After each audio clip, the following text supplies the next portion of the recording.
Magandang araw mga boss, idol, panibagong araw na may panibagong video na naman ang ating tatalakayin dito. Tara na't talakayin natin ngayon ang posibleng pumalit kay Joel Embiid sa All-Star dahil sa natamo nitong injury kamakailan.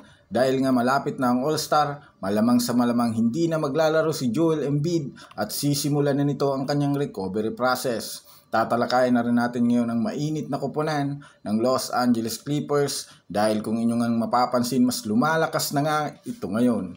Tatalakayin na rin natin dito ang usap-usapang hindi na kailangan ng Lakers, si Gabe Vincent. Pero bago yan, please don't forget to hit the notification bell at mag-subscribe sa ating channel.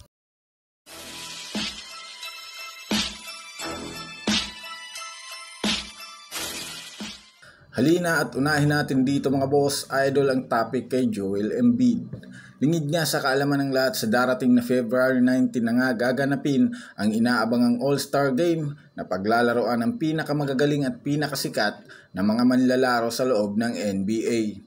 Ang problema bago pa man nga magsimula ang kanilang laro ay may ilang mga problema na nga ang kinakaharap ngayon ng liga, katulad na lamang ng posibleng hindi dito paglalaro ni Joel Embiid matapos itong magtamo ng malalang injury sa kanyang tuhod. Kaya dahil nga dyan mga boss idol ay wala na nga silang ibang pagpipilian ngayon kundi maghanap ng bagong papalit sa kanyang maiiwang pwesto. Since na hindi nga kasali si Embiid sa All-Star starter ay pipili na lamang nga ang kanilang head coach ng papalit sa kanyang pwesto.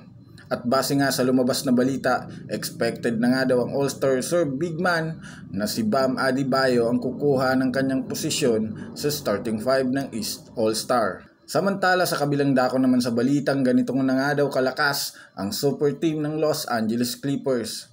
Pagkatapos nga mga boss idol manalo ng Clippers sa kanilang game kahapon laban sa Detroit Pistons sa score na 136-125. Ganyan na nga kataas ang naabot ngayon ng Clippers simula nang maging epektibo na ang kanilang lineup at makabuo na sila ng magandang chemistry. Pero ang mas maganda nga ngayon ay paunti-unti na naman ngang gumaganda ang laro at kalusugan ng kanilang mga superstar kagaya ni Kawhi Leonard, James Harden at maging si Russell Westbrook na nagkakaroon na rin naman ng confidence sa kanyang opensa. Tumataas na rin naman nga ang kanilang shooting percentage plus mas lalong gumaganda pa nga ang kanilang mga ginagawang plays sa loob ng court.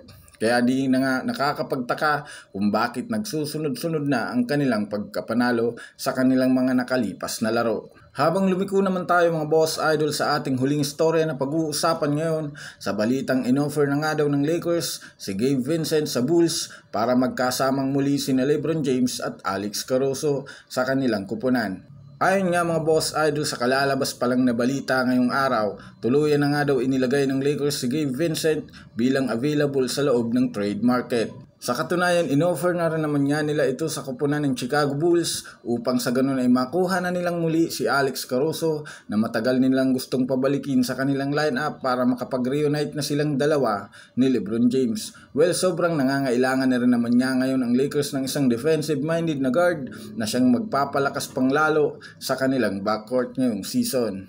At pagdating naman nga sa naging laro ngayong araw ay tumabla na nga sila sa pangwalo sa West na ipanalo nga nila ngayong araw at pinutol ang winning streak ng New York Knicks. Isang magandang simula na nga ito para sa Los Angeles Lakers.